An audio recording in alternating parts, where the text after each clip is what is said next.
Hey everyone, welcome back to the channel. Thank you for being here. My name is Andrew, coming to you from the beautiful Carolinas. Today's topic is going to be realizing your dream was actually a nightmare. Think about that for a minute. Everyone, if you like the content, please like, subscribe, and share.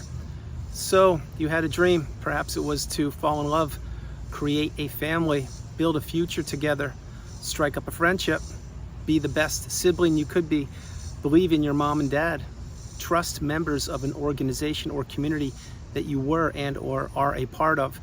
There are many different relationships that you were looking for to have a positive relationship with. And what happened? Well, you're on the channel. Most likely you have found yourself in a narcissistic relationship, perhaps not even just one, perhaps many. And these dreams that you had of perhaps falling in love or creating a family with an individual, rather quickly they turned. And this became a nightmare, an ongoing nightmare, until you got the wisdom on my channel, until you found that first light bulb moment and you realized that, in fact, this wasn't just happening to you. It was happening to people all over the globe. And you could not wrap your head around how this person that perhaps you fell in love with, how they could change so quickly, perhaps as soon as the wedding ring was slipped on the finger. Next thing you know, you entered Devaluation Street, but you didn't even know what Devaluation Street was. Maybe this is the first video you're consuming and you're still trying to figure out what the heck has just happened to you. Perhaps you were in a relationship for a long period of time. Keep in mind, any length of a narcissistic relationship, whether it's one day or a lifetime, it's 1 minute too long.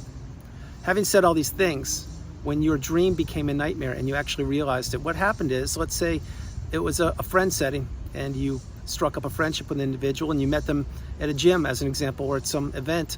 Well, next thing you know, you're getting close with them. Now, this is a friendship, so of course you're sharing more and more information with them. Maybe you were parents and you met them at a school function that your children attended. One thing led to another. You're sharing rides and carpooling and all these kind of things, and slowly but surely this person's not offering rides anymore.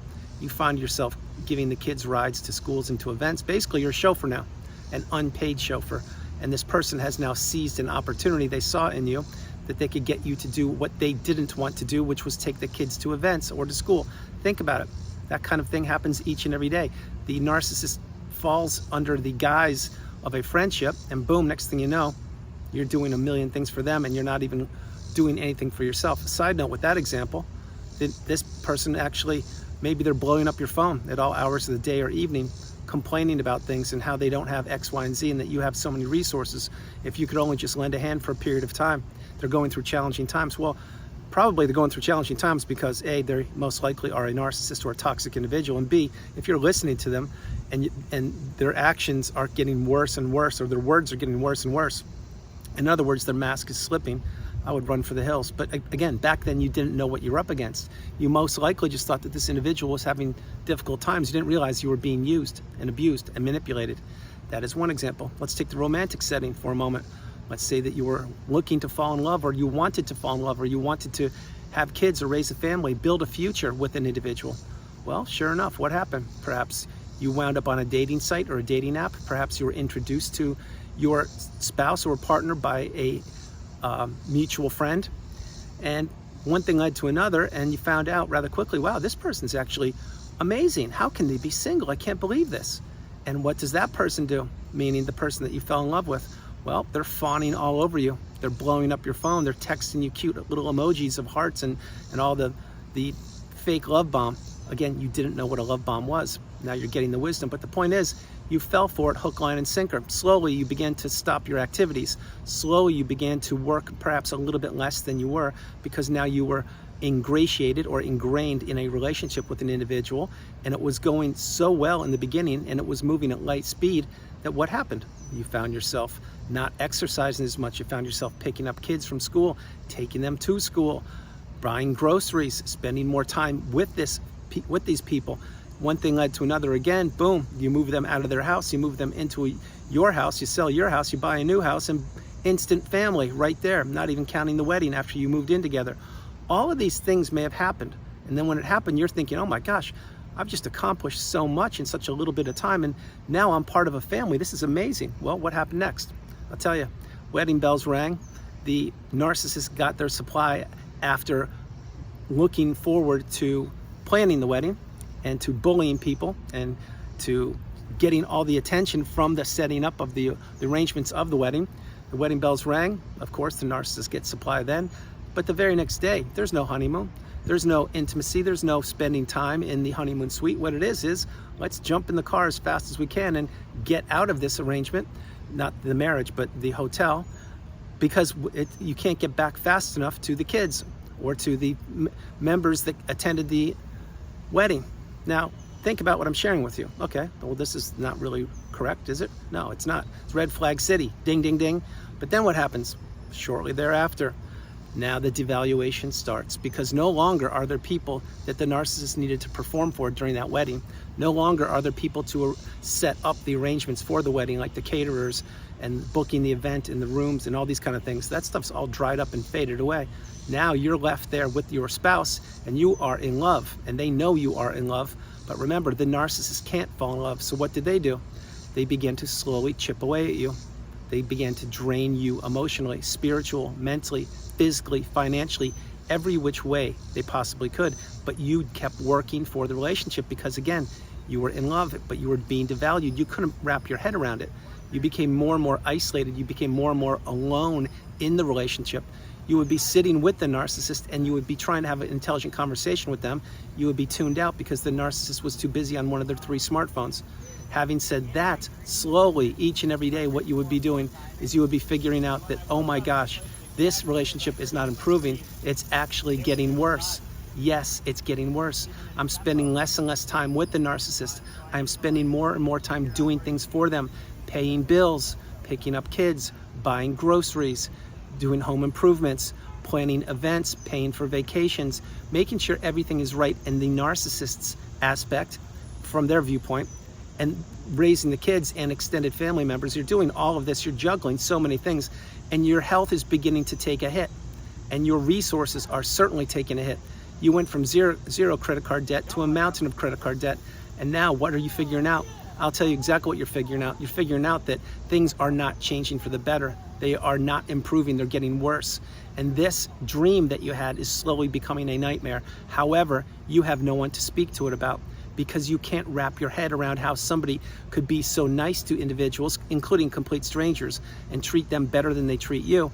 When you are with the narcissist behind closed doors, or you were with the narcissist, you were being gaslit, given the silent treatment for days on end, being invalidated. They were asking you questions, stealing your ideas, and then the next day saying, I don't know what you're talking about, this was my idea. In other words, they were having you not believe in your worth, and they were making you become an extension of them. They were using you as a pawn. They were using you as a tool. They were using you as an opportunity. And every single day you had to wake up, and every single day you had to bring your A game. Until what happened? Until one day, perhaps you experienced reactive abuse, or you stood up for yourself and you put up a boundary and you said, hey, no, I'm not going to tolerate this. When we got married, we decided that we would be headed in the same direction, and all of a sudden, you're not even around any longer. You're taking alleged trips around the globe by yourself. You're taking vacations with the family, but you're going 2 or 3 or 4 days ahead of time. I wonder why that is. Think about it. The narcissist was devaluing you throughout the relationship. You just couldn't put your finger on it. Each and every day, that dream became a nightmare. Now, let's fast forward. One day, the narcissistic relationship ends. However it ends, it ended, and that actually is a great thing. In the moment, it's probably one of the worst days of your life, if not the worst day. But the other thing is, in reflection, it's a great thing, because now you have time to understand, to learn, to grow, to become educated. You get your first light bulb moment on my channel, and you figure out, oh my goodness, this is narcissism? That's what this is? That's the person I married? And it's not just that person, it's this person and that person and that. Okay, and that's called discovery. That's called understanding what was going on. Then what did you do? Then you figured out your support system blew up. That's another nightmare. That's not a dream, because all the people that were there with you throughout the body of the relationship, they never cared about you. They were just there for the ride. Many of them are narcissists themselves. They were just watching the damage that was about to be inflicted upon you. So after that post-narcissistic relationship, you begin to heal. You begin to learn about yourself. You begin to understand that, yes, you were sold a bill of goods. Yes, you were manipulated. Yes, you were taken advantage of. Yes, you did have a dream to fall in love and to create a family or be a part of a family. And yes, you thought that was real for a period of time, and it was. Believe me, you shared some good times there, but the truth of the matter is there was more toxicity, more negativity throughout the body of that relationship. It wasn't even close. I'm not going to put a percentage on it, but what you went through is something that nobody, if they watched it in a movie, would believe that you experienced. But yet here you are, and now you are awakened and aware, educated and empowered. You are paying it forward. You are living your best life. You are understanding that, yes, in fact, that relationship that you were a part of, it was actually a horror show. It was not a good experience. Would you go through it again? No chance in heck. But what would you do? You would now take the wisdom you've acquired on my channel. You will now apply it. You will pay it forward. You will help out somebody who can't help themselves. Because remember, at one point you were vulnerable. At one point you were a newbie. At one point you didn't even know what narcissism was. Now you're getting the education. Now you can become empowered and help other individuals. So when the dream became a nightmare, I can assure you, it happened slowly throughout the relationship. Insidiously, it crept up on you. You had sleepless nights. You had days the narcissist would ghost you. You were being treated less than a complete stranger. All of your resources were being depleted. You were expected to perform on a high level without getting any of the reward. You were treated like an unpaid helper. You were a walking apology. You were expected to show no emotion. Because why? Because the narcissist never sheds tears. Think about it. If the narcissist sheds tears, they're crocodile tears, and they didn't want to watch you cry either. Flip that script. If you were emotional and you did cry, they would look at it as a weakness. Think about how twisted these individuals are, but this is all reality. It's all true. And now here you are on the channel. You're understanding, wow, that was what I thought in the beginning of that relationship. It was a dream. It was almost too good to be true, because it was. And then it became a nightmare until you cut ties with this individual. You went no contact, you blocked them, you removed all flying monkeys and people associated with them, and you understood that you had to heal. You had to take a lot of time to learn about yourself and to understand what narcissism is and how it affected you for a period of time, which was the length of the relationship. Remember, the healing path is not linear. In time, in your time, you will heal with the proper tools, with patience, with resilience, with stoicism, with commitment, with strength, with due diligence, and with love. Understand this. You will get to the mountaintop, the pinnacle of indifference, where you no longer care about the narcissist. You wish them the best of luck. Just stay away from me. That will happen, but it's going to take a mountain of work, and it's going to take a lot of time. The whole point is when you believed, when you figured out your dream was a nightmare, that was the end. That was the beginning of the new part of you. And you had challenging times to go through. Believe me, your health, you had to rebuild your health. You had to rebuild your bank account. You most likely had to relocate. You had to probably create or start a new job. On top of that, you had to start create your new social circle all over again, because you had to remove toxic individuals. Then you went down the rabbit hole of other individuals throughout your whole life who perhaps didn't serve you. This is called an awakening. It's beautiful. It's abundant. Nobody that goes through the narcissistic relationship that heals does not see the world through a different set of eyes. It will change you forever. It will test you to your core. You will become the third version of you, the strongest version of you, the galvanized version of you. This is the path, but you can't fake it. You have to do the hard work. And this is for the chosen. This is for the ones who are strong enough to get through the relationship, to build themselves back up and understand that they now cannot be a people pleaser. They cannot be a yes person. They have to say no, the strongest word in the English language, and they have to have boundaries and utilize these things. Remember, there are a couple outcomes post-narcissistic relationship. One is the individual never gets the wisdom. Perhaps they don't have the internet, or they don't stumble upon my channel. Number two is an individual gets the wisdom and they don't apply it, which means they still have to break the trauma bond, or they think they're strong enough and they leave the door open and they are susceptible to hoovering from the narcissist, which perhaps could allow them to go back into the relationship. That's not a good thing. That's not what you want.